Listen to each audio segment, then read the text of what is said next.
Hello and welcome to this talk, the ROI on TNS, or the return on investment on toxic safety, the cost of toxic gamer cultures for players, studios, and the bottom. I am Dr. Rachel Cowart. I am a research psychologist and the research director of Take This. If you're not familiar with Take This, we are the oldest mental health nonprofit in this space. We serve both game players and game makers, and we aim to destigmatize mental health challenges and provide mental health information and support, which is what I'm certainly doing today, talking about the mental health impact of toxicity, but also we're going to go bigger picture and talk about how that affects the bottom line. So I wanted to open today with a question for you all to think about, which is, what is toxicity in games costing you? Now, by toxicity, I mean behaviors that cost the health, safety, or well-being of others. And by costing you, I mean, what is it costing your players? What is it costing your team, your developers? And what is it costing your studio? What is the human cost? And what is the monetary? Is it low? Is toxicity just kind of a nuisance that people like me won't stop talking about and really it's not costing you much? Is it moderate? Is there maybe moderate human cost? I mean, certainly toxicity is a buzzkill for players, but maybe low to moderate monetary costs. Maybe a few players leave your game.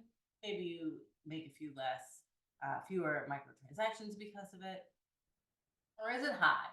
Is it something more? Is it like making it rain, but in the bad way, not in the way you want it to rain? And as you think about the cost, how you would quantify toxicity, I want you to think of it both as the perspective of a player of games, but certainly as a perspective of a maker of games. What has it cost your studio? What has it cost your team? What has it cost the players of your games? Human cost and monetary cost. Now, if I want to ask this question and I start to dig in the thought processes that are going in all of your heads right now, it may look something like this. I find there tend to be certain almost universal assumptions that guide how we quantify the cost of toxicity. The assumption that what happens on the internet doesn't matter, the idea that toxicity only affects a small amount of players, and this erroneous idea that toxic players are the core demographic. Toxic gamer cultures define gamer cultures, toxicity defines gamer cultures, and consequently are primary consumers. Now, the problem with these assumptions, I think we know generally the problem with assumptions, but the problem with these specific assumptions is that they keep us from fully understanding the scope and impact that toxicity has on players, on studios, and on the bottom line. Because what happens on the internet does matter, especially in our play spaces. Toxicity is impacting us all, and toxic players are not the core demographic. They aren't even a core demographic, which we will talk about in a little bit. Players are a core demographic, all of them. So with the rest of my time here today, I'm going to do a few things. First, I'm going to present evidence to help further solidify these erroneous assumptions so we can move away from them, because in many cases they have kept us from certainly fully understanding, but also prioritizing issues around toxicity in games.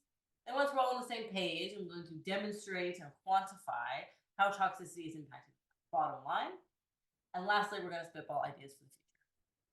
Because the conclusion we're all going to collectively come to at the end of this 30 minutes is that toxicity is costing us a lot more than many of us realize. People do not feel safe in their gaming spaces, and when they do not feel safe, they aren't spending their time there and they aren't spending their money there. And in many cases, they're not even giving you the opportunity to spend their time and money there because the reputation of the community. Now, before I dig into all of this, I do want to say this is not meant to be a downer presentation. We've had a rough year, 2 years in games. And when it comes to trust and safety conversations, sometimes they seem a less like, let's get together and find a way forward, and more like you're doing all the things wrong conversation. They can also seem more like a money spending conversation than a money making conversation. And I want you to know that this talk is neither of those. I recognize you are here because you care about your community. I recognize you are not doing all the things wrong. And I also recognize that you are a business and an industry. And at the end of the day, decisions are dictated by the business case you can make for them.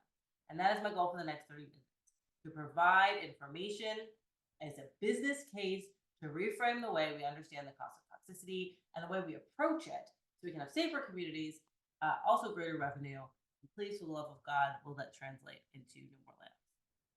My heart can't take it anymore. All right, so let's tackle these assumptions. First, the assumption that what happens on the internet doesn't matter. What happens on the internet matters a lot.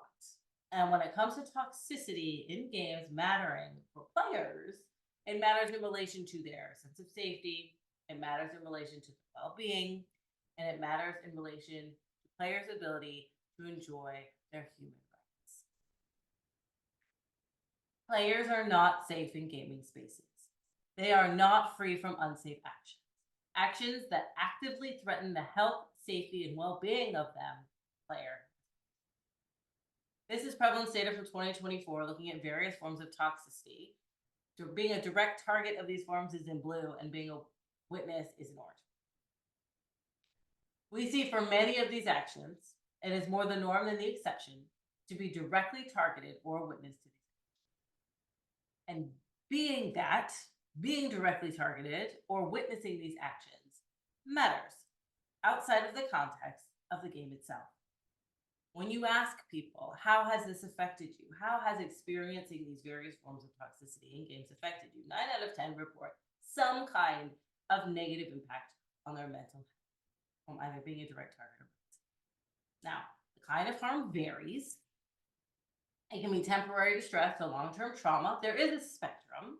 And I mention this spectrum because I feel a lot of times when we throw up stats like this, like 9 out of 10 people are experiencing distress, there is an assumption of transient mild passing distress. And that is certainly the most common reaction. This data from 2024, again, looking at the mental health impact of toxicity, we see feeling angry and feeling upset is the most common. It's a nearly ubiquitous response in terms of the well-being impact of toxicity.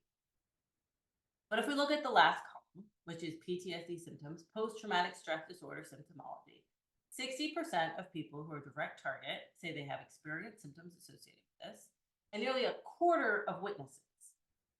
Now, PTSD is an acronym that gets thrown around a lot in a casual way, but post-traumatic stress disorder symptomology is a serious mental health repercussion. It is not something to be taken flippantly or disregarded. PTSD formally is a psychiatric disorder that is a reaction from directly or indirectly experiencing a traumatic event. Symptoms include, but are not limited to, being easily startled, hypervigilance, always being on the guard looking for danger, trouble sleeping, trouble concentrating, irritability, self-destructive behaviors such as using drugs and alcohol, overwhelming sense of guilt and shame. The symptoms associated with PTSD affect all areas of daily functioning, people's ability to work, their ability to engage with their friends and family, and their ability to just settle and just be. Okay, so we're not talking about something that happens in games that just stays in games and it only matters in the context of games. 60% of direct targets and a quarter of witnesses are saying they're experiencing these symptoms that are affecting them in all areas of their life. And PTSD is not the only severe repercussion that's been documented in response to toxicity in games. In 2021, the ADL reported 1 in 10 reported depression, depressive or suicidal thoughts because of harassment. So again, this assumption of what happens on the internet doesn't matter. It's really easy to discredit online harassment and say, oh, it's just the internet. But these actions are not magically contained within the 4 virtual walls of our digital playgrounds. There are severe mental health repercussions that come from these interactions that are impacting all areas. But that's it. There is also a broader picture here, apart from the individual effects in the context of doesn't matter. And that is the cultural or humanitarian lens of how these actions are violating people's freedom to enjoy their human rights. International law recognizes a set of rights to which all people are equally entitled. These rights include the right to life, privacy, physical and mental health, and to be free from exclusion and discrimination. Hate, harassment, and other forms of harming games rooted in hostility towards specific groups stands in direct contradiction to the very notion, which are premised on the assumption that all human beings have equal dignity and worth, regardless of their specific characteristics. Toxicity has tangible impacts, as we just saw, on targets and witnesses of harassment, which impede their ability to enjoy their human rights. Targeted individuals and witnesses suffer, mental health harms, violations of privacy with things like doxing, discrimination. We know that toxicity is more prevalent among non-white, non-male groups. And in the most severe cases, they violate individuals' right to life. through things like doxing, but also through things like swatting. And I am not saying this to be dramatic. I know the UN logo goes up and it looks a bit dramatic, but this is all factual. I'm saying this because we need to challenge our perspective around our assumptions that the impact of toxicity has and leave this idea of it doesn't matter if it happens on the internet or like take a joke, isn't it funny? It's just the internet. Like, no, we have to move past that. Games are extensions of our life. There are places we come together to commune and connect and play, and we need to be able to do it safely. That's assumption number one. Assumption number two, toxicity only impacts a small amount of players. We're certainly talking about a majority stakeholder situation. This chart again, it's a majority share. And I also want to point out for the more severe forms on the end, it's not a majority share, but it is absolutely a significant share. 1 in 10 people say they've been a direct target of hate reading, which is when people purposely infiltrate your gaming space to spew hate and harassment. And 35% say they've witnessed it. Doxing, 8% say they've been a direct target and 20% haven't. This is a significant amount of people who are experiencing significant harm in these spaces. It's also worth mentioning that it's growing over time. This comes again from the ADL. They asked the proportion of adult players who have experienced severe harassment, and we see that it's increasing. In the most recent survey, it was at 77% adults. And in this context, severe is either severe in scope or sustained harassment. So this is impacting the majority share, if not all players, in some way. I would argue all players. The last assumption is toxic players are the core demographic. So we hear this, I hear this a lot, where if we moderate out the toxicity, we're moderating out a significant proportion of players, but it's just not true. Toxic players are not the core demographic. They're not even a core demographic. The proportion of people who perpetuate severe trauma are always found to be low, 5% or less. Now, with that number, we have to keep in mind that people are unlikely freely of their own volition to say, yeah, I do horrible things on the internet. So the number could be a bit higher, but it's certainly a minority stakeholder. They're just very loud. And also in the context of 3 billion people, 5% is a lot of individual people, right? So that is why we're seeing such a high diffusion rate of people experiencing it. But they are not at a core demographic level. So we have to like toss that assumption to the side. Now that we've addressed all of these assumptions, we tossed them all to the side. We can now move forward knowing these things to be self-evident, right? What happens on the internet and in our gaming spaces matters. It's impacting everyone. And we need to think how to address it for our core demographic of all players. So building on this, now we're going to start to further reframe how we think about the scale and scope of what toxicity is costing us financially, how toxicity is directly and negatively impacting the bottom line. Because the inability to effectively protect players from harm is costing the industry a lot. It is literally making it rain in the bad way by eroding the trust and eroding engagement of all players. And it's happening on a scale much larger than many of you realize.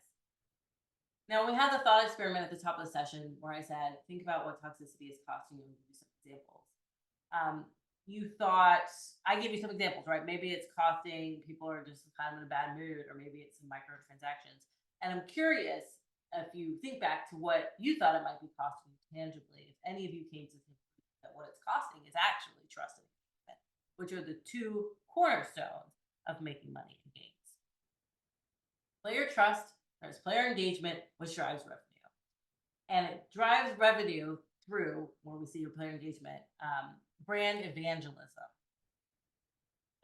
It drives revenue through player engagement and brand evangelism, which is a different form of engagement. This comes from advertising research. Brand evangelism is the idea that I'm going to buy all the things and I'm going to refer people through positive referrals and have them buy all the things too. This is what brand evangelism looks like. If you know, you know. You can't get me to shut up about this franchise. And yes, that is my friend Sarah on her wedding day, posing with a picture book. I asked her to. A consumer, in this case player, sense of trust in a brand is directly driving the extent to which they engage with your game, where they play it at all, but also the extent to which they become brand evangelists, which directly drives them to spending money and bringing in new people to spend money. Right? Buying all the things and making other people come and buy all the things too. So if you lose trust in this context, when I talk about losing trust, I'm referring to the extent to which players trust you, publisher, platform, community director, manager, to effectively and reliably protect them from hate and harassment to create a safe space.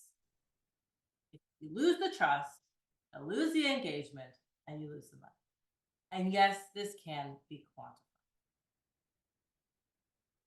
Earlier this year, late last year, we pulled 2,400 game players. Well, data was collected by Nielsen. The research was done by Take This. And we asked, how safe do you feel in gaming spaces? How important is it that you feel safe in gaming spaces? 3 out of 4 said it is important or extremely important for me to feel safe from hate and harassment. And then we asked, how safe do you actually feel? And more than half expressed doubts about their safety in game. And then 1 in 10 actually said, I feel actively unsafe when I'm in these spaces. This lack of safety translates into real behavioral shifts in players, both in terms of time spent and money spent. So this data was collected in late 2023. It's going to be published, or was just published in a 2024 report. But in 2023, we published another report with data collected from Nielsen. It's called Toxic Gamers Are Alienating Your Core Demographic. And we looked at purchasing patterns and engagement patterns based on toxicity. 7 out of 10 players said they avoid certain communities because of the reputation of the community. So they're not even giving a game a chance if it has a reputation of being toxic. 6 out of 10 said they chose not to spend money in a game because of how other players treated them in that community. And 6 out of 10 said they had quit a game or match permanently because they were subjected to hate. In our work with Nielsen, we also asked more generally, what actions do you take to avoid harassment? And a lot of it was about disengaging, spending less time, spending less money, turning on voice chat, disengaging altogether, leaving a match before it starts, or leaving a match after it starts. These are lost players, lost engagement, lost revenue. On a majority scale, 7 out of 10, 6 out of 10, 6 out of 10 are choosing not to engage because of toxicity. Now, our 2023 Nielsen report actually made it to the front page of Reddit. In July 2023, and there were about 5,000 comments on the piece, which became a treasure trove to organically analyze not only players' response to these findings, but it started a bunch of discussions around toxicity and what they are doing to mitigate it. What are kind of the player-led strategies? And we're going to talk about some of the things that came out of this. But for me, the most notable thing was the general sentiment. Not only that studios were not effectively moderating toxicity in their gaming spaces, but that in some ways, the studios and the way that they are handling it is actually perpetuating the problems of toxicity. So I want to share a few quotes specifically regarding player trust. There was a big emphasis on it being a whole system failure. There were several conversations about toxicity being systematic, requiring significant intervention from the platform level. People talk specifically about Valve being responsible for Steam, Microsoft and Xbox Live, and Sony with PlayStation Network. Players have this idea that it has been left to player communities to handle toxicity through player reports, and it is far beyond their capacity. This system has failed. They cannot handle it to the point where they want to just throw the baby out with the bathwater. I'd be okay with these games losing all in-game communication for a generation or two. How will people communicate, or how will games that rely heavily on communication for gameplay be affected? Doesn't matter. We need a massive purge, and it still won't fix the problem, but it will make a huge dent in it. The sentiment of this comment was echoed by other users too, who perceive toxicity as being endemic. They don't trust the system. They don't think that it's right, that it's fallen upon their own responsibility, and there's nothing that exists today that is ever going to solve the problem. Perpetuating cycle.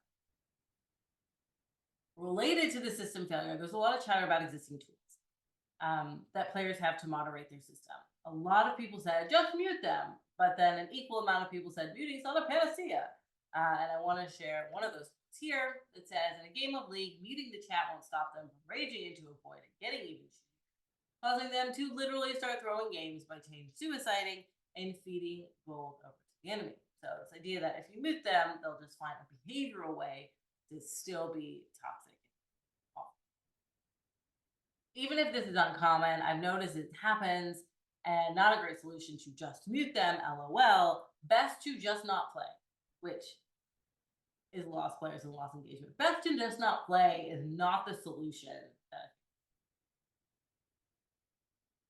I also want to share my favorite quote from the Reddit data. It adds a bit of nuance to this conversation. Also, it's just funny because yes, we're talking about gaming communities. A bit is an amorphous blob here because yes, we do see patterns across a range of community. However, in the Reddit data specifically, MOBAs, multiplayer online battle arenas, came up frequently as being associated with the greatest amount of toxicity. And I think that it speaks to the fact that yes, we should be having some genre specific or game specific conversations. But today is really kind of broad stroke, looking at universality. So, best quote: "I swear some people play League like their family's being held hostage at the point of execution. Should they lose, even if." Okay, so where do we go from here? Toxicity is bad. We don't want it. It's hurting us all, and it's everywhere all at once. So where do we go from here? If I had a whole other 30 minutes, I'd go through them all, but I don't. So we're going to go top level. Generally speaking, what we need is innovation. Innovation in game design, innovation in community management, innovation in support systems. But the great news is that innovation, a lot of it has already started, and now it's becoming more about dissemination of the innovation. So, Digital Thriving Playbook, Fair Play Alliance has been working on this for several years, thinking about how, from a design perspective, we can change the way players engage with others to promote pro-social instead of anti-social interaction. Investing in community management. Now, from a community perspective, we need to have more conversations about harm prevention and resilience building through community management and stop underutilizing the power of the community manager. We need to prioritize them. We need to finance them. We need to train and support them. They represent the game, the brand, the studio. They are building relationships with players. They are critical to retention. They put fires out. They are investments in the health of your community, your studio, and in the end, player engagement profit. And they are being grossly underutilized. I think this held some roundtables last year at GDC, and we talked to a lot of CMs about the state of it all. And I want to share one quote from them. It said, "I think the answer as to why community is not prioritized is our teams aren't making products that make money. Ultimately, we're seen as money sinks." And this is not a one-off story. Time after time, we hear CM's perception in the industry that they're seen as money sinks, their words, not mine, that they are the ones on the front lines. They are the ones shaping the nature of the community. It is impossible to quantify their value. I'm hoping I'm doing that with this today. But community drives engagement and retains players and sets the culture of your space. They are the curators of your space. We need to be investing more in community management, training, and support. Similarly, when we talk about community guidelines and code of conduct, I think it's time that we reassess our approaches to code of conduct. Having a clear code of conduct is one of the single most important things, low-lift things you can do to shape the nature of the cultures you're creating. We did some work looking at Minecraft, and we found that the code of conduct on a particular server was a better predictor of lower rates of toxicity than moderation efforts. Now, this is not to say moderation isn't important, but what I'm saying is the code of conduct was a stronger preventative measure than reactionary moderation, as measured by the number of moderators and the robustness of the moderation system. And this is because it is about setting cultural norms. This is just an extension of what I'm talking about with community management. We know that users in online spaces do not behave consistently across spaces. They adjust to the norms, the toxicity norms, rules, and cultures of the spaces that they're in. So shifting the focus about how spaces are designed, how they're managed, how cultures develop within them, what the guidelines are, this is going to be a more valuable way forward than a narrow focus on how to recognize and kick out awful behavior through moderation, which is important. I'm not saying it's not. I'm just saying it's not everything. I also want to call out Activision here, who recently updated their code of conduct, very specific and actionable language. I would recommend checking it out if you haven't. I think it's a really great move forward in terms of community guidelines. Okay. Industry standards. I also think we need to reassess the scale at which we're thinking I would love to not just see individual standards for individual companies change, but I would love to see industry standards emerge, especially around community management and around guidelines, until we have set behavioral norms loud, clear, and publicly at the industry level. I do not think we are ever going to effectively tackle bad behaviors well. We have to look at the ecosystem of relationships. We lose a lot of things between different services and platforms. Ethicalgames.org is a great resource for starting this process. I said there's innovation already there. We just have to find it and disseminate it, right? We need to think about how we can partner to take an ecosystem approach, an industry approach to catalyze shifts in cultures and behaviors in people. Last note is on tooling. All right, so we talked a bit about how players feel they have been given the onus and they've been given block queue report, and that is not sufficient. I think there was a lot of room to innovate in our current system of block queue report. Different ways to improve our tools, move to evidence-based reporting. A lot of people are doing that now. Natasha Miller gave a great talk at GDC 2019 about evidence-based versus frequency-based reporting. We need to talk about a transparent reporting pipeline. There's a lot of distrust in our reporting systems, which fuels lesser engagement with them, right? If a person is taking their time to report, let them know, I see you, I hear you, what's being done. How can we increase the transparency, which again, we know increases reporting behavior. Natasha also talks about that. Natasha should just be. I also want to talk about new moderation approaches like voice moderation. This has been gaining some steam in the last couple of years, and I'm totally here for it. Activision, again, crushing it. I want to give some examples because they recently released a report of how their moderation has changed since they integrated voice moderation. And since their launch, they saw an 8% reduction in repeat offenders, a 50% reduction in severe exposure to severe incidences of disruption, and more than 2 million accounts have been enforced by a voice moderation, and because of their updated code of conduct. So voice moderation is catching all these things. The wild, wild west, the unmoderated frontier of gaming spaces largely has been. So I think if you are not using voice moderation, you should definitely be starting to talk about that. I also want to give honorable mention to this paper from 2022. It is a research paper where researchers were trying to ideate on new ways to mitigate the harm players experience when players experience toxicity.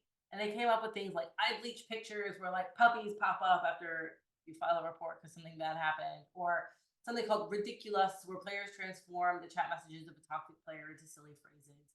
Now, these tools had varying degrees of success, but what I love about it is the innovation, right? There's so much we can talk about, muse on, beyond block report use. So what's the ROI on TNS? Safer communities equal more revenue. Now, to be clear, I'm not saying here that safe means no risk. There will always be risk. There will always be some bad players. What I'm saying here is we need to maintain players' trust. We have to have systems in place that protect them effectively, and so they feel protected. Just like we trust our parents to catch us when they throw us in the air, players need to know we're going to catch them when they put them in our communities, and that they don't have to catch themselves all the time. Their reaction. People want to feel safe in their play spaces, and they don't. And when they don't, they aren't spending their time and money there. And in many cases, they don't give you a chance to spend their time and money there. And toxicity is costing us greatly, players, studios, and the bottom line. Because what happens on the internet matters and impacts us all, and players are a core demographic. So let's all work together to be safer, happier, and recover that lost